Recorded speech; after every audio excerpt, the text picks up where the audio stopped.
శ్రీమాత్రే నమః. కృష్ణుడు ఒక కల్పితం.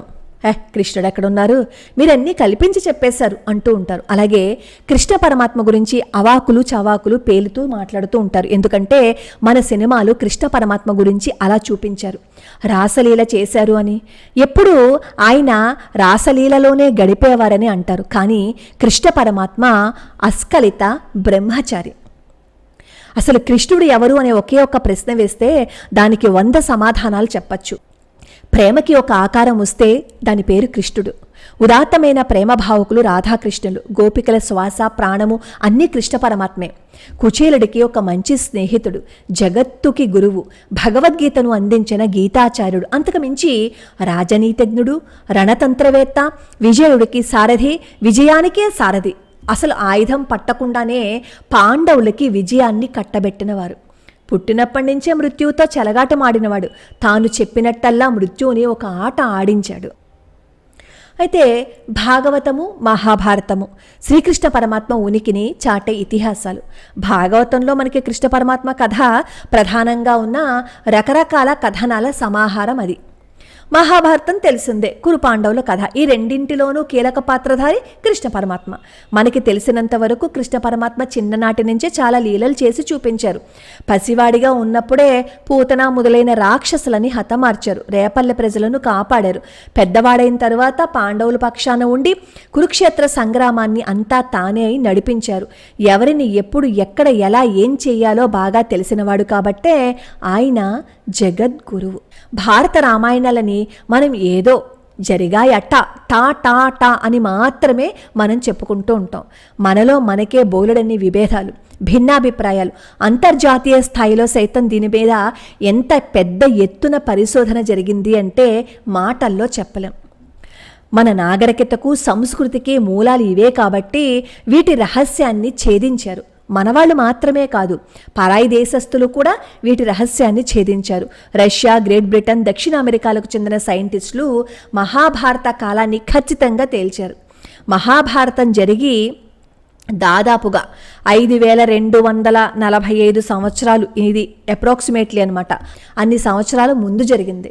కృష్ణుడు ఎప్పుడు పుట్టాడు అనేది మనకి భాగవతంలో 10వ స్కందంలో వివరంగా కనిపించినా కానీ ఎప్పుడు పుట్టారు అనేది మనకు ఒక క్వశ్చన్ మార్క్. ఆయన శ్రావణమాసము, కృష్ణపక్షము, అష్టమి తిథి, రోహిణీ నక్షత్రం ఉన్న సమయంలో శ్రీకృష్ణుడు మధురలోని కంసుడి జైలులో జన్మించారు.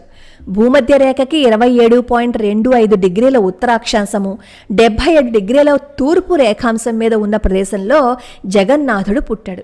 ఆయన జన్మించినప్పటికీ గ్రహాలు అన్నీ ఎలా ఉన్నాయి అనేది అప్పటి ఆయన జాతక చక్రం మనం పరిశీలిస్తే మనకి పూర్తిగా అర్థమైపోతుంది.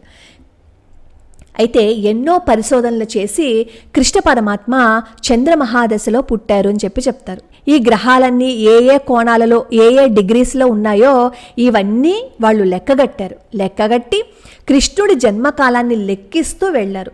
అలా పరిశోధనలు చేస్తే ఆ పరిశోధనల సారాంశం ప్రకారము కృష్ణ పరమాత్మ జన్మించింది 3228 జూలై 19 బుధవారం నాడు జన్మించారు అని చెప్తారంటే దాదాపుగా 125 సంవత్సరాలు ఈ భూమి మీద జీవించి తిరిగి తన లోకానికి వెళ్ళిపోయారు. ఈ 125 సంవత్సరాల్లో కూడా ఆయన చూపించిన లీలలు ఎన్నో ఉన్నాయి. ఆయన చేసిన కార్యాలు అన్నీ ఇన్ని కావు. ఒక మనిషి సామాన్యుడిగా జన్మించి మహానుభావుడిగా ఎదిగిన తీరుకి శ్రీకృష్ణ పరమాత్మ ఒక రోల్ మోడల్. అయితే కృష్ణుడి కాల నిర్ణయం మీద ఎన్నో దశాబ్దాలుగా ఒక పెద్ద చర్చే జరుగుతోంది, వాదోపవాదాలు జరుగుతున్నాయి. ఆస్ట్రో సైంటిస్టుల రీసెర్చ్ని కాదన్న వాళ్ళు కూడా ఉన్నారు. కానీ చివరికి కృష్ణ పరమాత్మ అంటే ఒక అద్భుతమని, ఒక గొప్ప సమాజపు నాగరికత వికాసానికి మూల పురుషుడు అని ఈ రీసెర్చెస్ అన్నీ అయిన తర్వాత నిర్ధారణ చేసుకున్నాం. జ్యోతిష్యం ప్రకారమైన, ఆస్ట్రో థియరీ ప్రకారమైన కృష్ణ పరమాత్మ 3228 సంవత్సరాలకి ముందు జూలై 19 బుధవారం మధురలో కంసుడి జైల్లో జన్మించారు. అంటే ద్వాపరయుగం ప్రారంభమైన తరువాత 8,63,874 సంవత్సరం 5వ నెల 22వ రోజున కృష్ణ పరమాత్మ పుట్టారు. పుట్టడంతోనే చావుతోటి పోరాడాల్సి వచ్చింది కృష్ణ పరమాత్మకి. జన్మించిన వెంటనే కంసుడు చంపేస్తాడేమో అని వసుదేవుడు మధుర నుంచి రాత్రికి రాత్రి గోకులానికి తీసుకువెళ్ళిపోయారు. తండ్రి వసుదేవుడు అతన్ని గోకులానికి తరలించిన తర్వాత యశోదమ్మ దగ్గర పెరిగారు. గోకులంలో కూడా కృష్ణ పరమాత్మ ఎక్కువ కాలం ఉండలేదు. అక్కడ కూడా 3 సంవత్సరాల 4 నెలలు మాత్రమే ఉన్నారు. ఈ 3 ఏళ్ల కాలంలోనే కృష్ణ పరమాత్మ మీద ఎన్నోసార్లు హత్యా ప్రయత్నం చేయించాడు ఈ కంసుడు. పూతన్ని పంపించాడు, శకటాసురుణ్ణి పంపించాడు. ఇలా బాలకృష్ణుడిని ప్రాణాలు తీసేందుకు కంసుడు ఎన్నో ప్రయత్నాలు చేశాడు. వీటి ఆనవాళ్లు కూడా ఇప్పటికీ మనకి మధుర దగ్గరలో గోకులంలో కనిపిస్తాయి. 3225 నవంబర్ డిసెంబర్ల మధ్యన కృష్ణ పరమాత్మ గోకులం నుంచి బృందావనానికి వచ్చేశారు. అక్కడ 4 ఏళ్లు ఉన్నారు. అక్కడే ఆయన 3 రాక్షసులని చంపారు. 7 ఏళ్లు వయసు వచ్చేసరికి ఈ బృందావనం నుంచి నందగావ్కి వచ్చేశారు. 10వ ఏడు వచ్చే వరకు కృష్ణ పరమాత్మ అక్కడే ఉన్నారు. అక్కడే గోపికలకు బృందావనంలో రాసలీలల్ని చూపించారు. అపురూపమైన మధుర భక్తిని రుచి చూపించారు. ఈ నందగాంలో ఉన్న సమయంలోనే ఆయన ప్రజల్ని కాపాడడానికి గోవర్ధనగిరి పర్వతాన్ని ఎత్తారు. అంటే అప్పుడు ఆయన ఎంత వయసు ఉందండి? ఎంత చిన్న వయసులో ఆయన గోవర్ధన పర్వతాన్ని ఎత్తారో చూడండి. ఆ పర్వతం ఇప్పటికీ మనకు అక్కడ కనిపిస్తుంది. అక్కడ గిరి ప్రదక్షిణం చేయకుండా అక్కడికి వెళ్ళిన వాళ్ళు అసలు రారనమాట. 10 ఏళ్ళు వచ్చేసరికేమో దాదాపుగా 7 రాక్షసులని హతమార్చారు. వీళ్ళందరూ కంసుడు పంపించిన వాళ్లే. దీంతో కంసుడు ఏం చేస్తాడు అంటే, ఎంతమంది రాక్షసులను పంపించినా కృష్ణుడు ప్రాణాలు తీయలేకపోతున్నారని చెప్పి తానే రంగంలోకి దిగి బలరామకృష్ణులనేమో రాయబారం చేసి తిన్నగా తన మధురికి రప్పించుకున్నాడు. అప్పటికి కృష్ణ పరమాత్మ వయస్సు ఎంతో తెలుసా? సరిగ్గా 10 సంవత్సరాల 8 నెలలు. కంసుడి మధురకు శ్రీకృష్ణ పరమాత్మ వెళ్ళింది 3216 మార్చి నెలలో. అంటే చైత్ర శుక్ల ఏకాదశి రోజున ఆయన మధురలో ప్రవేశించారు. 2 రోజుల తర్వాత అంటే చతుర్దశి రోజున కంసుడిని హతమార్చారు. కంసుడిని చంపేసిన తర్వాత కృష్ణ పరమాత్మ మధురలోనే ఉన్నారు. తల్లిదండ్రులనేమో చెరవిడిపించి ఆ వాళ్ళతోటే ఉండిపోయారు. అయినా సరే ఆయన బృందావనానికి అప్పుడప్పుడు వెళ్ళి వస్తూ ఉండేవారు. అక్కడే ఆయన రాసలీలను కూడా ప్రదర్శించారు. గోపికలు ఆయన పట్ల వివసులైపోయారు. అన్నీ వదిలేసి కృష్ణ పరమాత్మ కోసం వచ్చేశారు. ఆ బృందావనానికి పట్టమహర్షి ఎవరు? రాధ. ఉజ్వల రసవైచిత్రిక బృందావనం ఒక భూమికగా నిలిచింది. 15 సంవత్సరాల వయసు వచ్చే వరకు ఆయన అక్కడే ఉన్నారు. తర్వాత ఏమో సాందీపని మహర్షి దగ్గరికి చదువు కోసం వచ్చేశారు. అప్పుడు ఆయన వయస్సు 15 సంవత్సరాల 9 నెలల 7 రోజులు. అప్పటికి రాధాదేవి వయస్సు ఏమో 14 సంవత్సరాల 2 నెలల 15 రోజులు. మన సోకాళ్ళు మేధావులు అంటారు, కృష్ణ పరమాత్మకేమో రాధాదేవి అత్త, రాధాదేవినేమో వివాహం చేసుకోలేదు, ఇలా అన్నీ మాట్లాడతారు. కానీ మన రాధా రహస్యంలో కృష్ణ పరమాత్మకి రాధాదేవికి బ్రహ్మదేవుడి వివాహం జరిపించినట్లుగా ఉంది. అసలు రాధాదేవి ఎవరు, కృష్ణ పరమాత్మ ఎవరు అనేది మనం రాధా రహస్యంలో చెప్పుకున్నాం. ఒకసారి ఆ వీడియో చూస్తే మనకి పూర్తిగా అర్థమవుతుంది.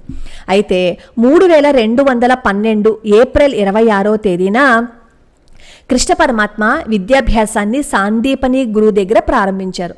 దాదాపుగా 10 ఏళ్ల పాటు అక్కడ ఆయన చదువుకున్నారు. ఆయనకి 28 సంవత్సరాల 4 నెలల వయసు వచ్చే వరకు మధురలోనే ఉన్నారు. అప్పుడే మగధరాజు జరాసంధుడితోటి గొడవ వచ్చింది. దీంతో తన ప్రజల్ని కాపాడేందుకు అరేబియా సముద్ర తీరంలో ద్వారకని నిర్మించారు. 3199 నవంబర్లో కృష్ణ పరమాత్మ మధురని వదిలి ద్వారకకి తన ప్రజలతో సహా తరలిపోయారు. అయితే ద్వారకకి వెళ్ళడానికి ముందే శిశుపాలుణ్ణి, అతని తమ్ముడు దంతవక్తులను ఇద్దరిని హతమార్చేశారు. ద్వారక్కి వెళ్ళిపోయే ముందు 2 నెలల పాటు బృందావనానికి వచ్చి అక్కడ గోపికలతో గడిపి తిరిగి వెళ్ళిపోయారు.